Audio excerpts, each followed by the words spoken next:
Hi guys, for today's video, another day, another vlog, another haul. Dumating na yung order ko galing sa Amazon 2 weeks ago. Ito siya, dumating siya kanina. Ayan yung damit ko. So, samahan nyo ako na i-unbox siya. Ito yun. Sarado pa siya. Excited ako. 4 na piraso lang ito. Ito yung mga nabili ko for this month sa Amazon. Halos monthly may binibili ako sa Amazon. Ayan. Samahan nyo ako sa sa unboxing. Ayan. Okay. Una, itong Elesa Veka. Ayan. Elesa Veka na protein treatment sa buhok. Ayan. Pangatlong purchase ko na to ng protein treatment na ito. Ayan. Maganda siya. Okay siya sa buhok ko. Hindi gaanong magulo yung buhok ko dito. Malambot sa buhok. Try nyo ito guys. Elesa Veka. Korean na ano siya. Hair product. Ayan. Ito yung laman niya. Ayan.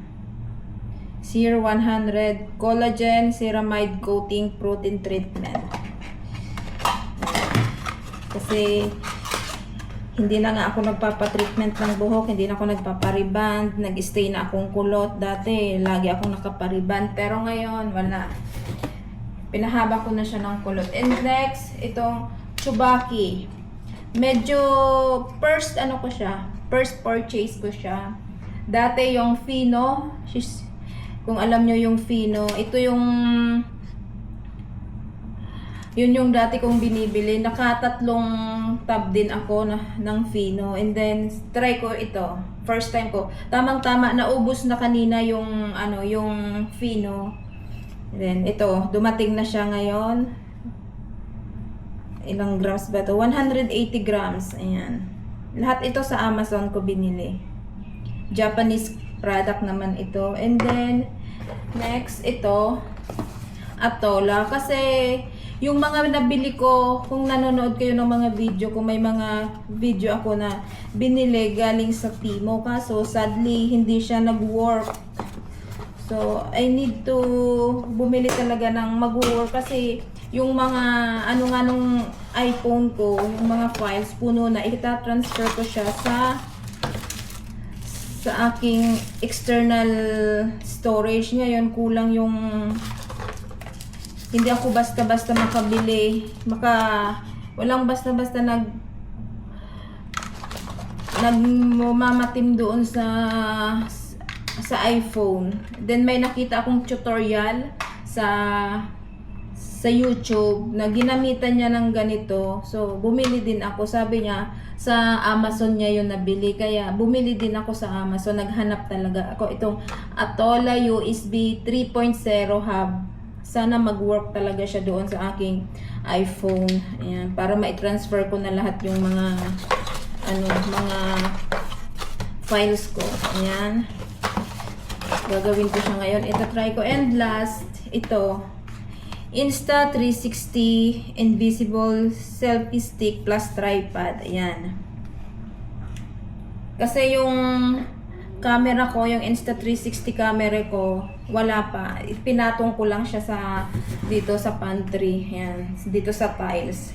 Ayan, bumili ako para magamit ko siya sa pagbablog, sa pagsiselfie. Ayan. Ito lahat siya. So, try natin. Ayan. Sana gumana talaga siya, no? Ayan, Ayan. Original to, ha? Original galing sa Insta360. Ayan. Ayan. 4 na yan lang yan, guys. Ayan, wala na. Ito na yung 4 na nabili ko. Itong selfie stick plus tripod, itong Atola hub, Elesa Veka pang buhok ko, and then 2 pang buhok. Itong treatment din to. Ay, oo, treatment din to. Once a week akong gumagamit nito. Yan. Then ito din. Once a week gumagamit ako nito and once a week ito din. So that's all guys. Maraming salamat. Sana ay nalaglag siya. Sana bumalik kayo sa mga videos ko. Panoorin nyo ang mga videos ko. Ayan. Sana I hope na matuwa kayo sa mga videos ko. Mas marami ang mag-view. Ganon. Likes and share and comments naman guys. Mag-subscribe kayo. Ayun lang guys. Maraming salamat. Salamat sa suporta nyo. Unti-unti dumadami yung views ko sa mga videos ko. Maraming salamat sa suporta. I hope na natutuwa kayo sa aking mga videos. Yun lang. Maraming salamat and Shabbat Shalom. Bye bye.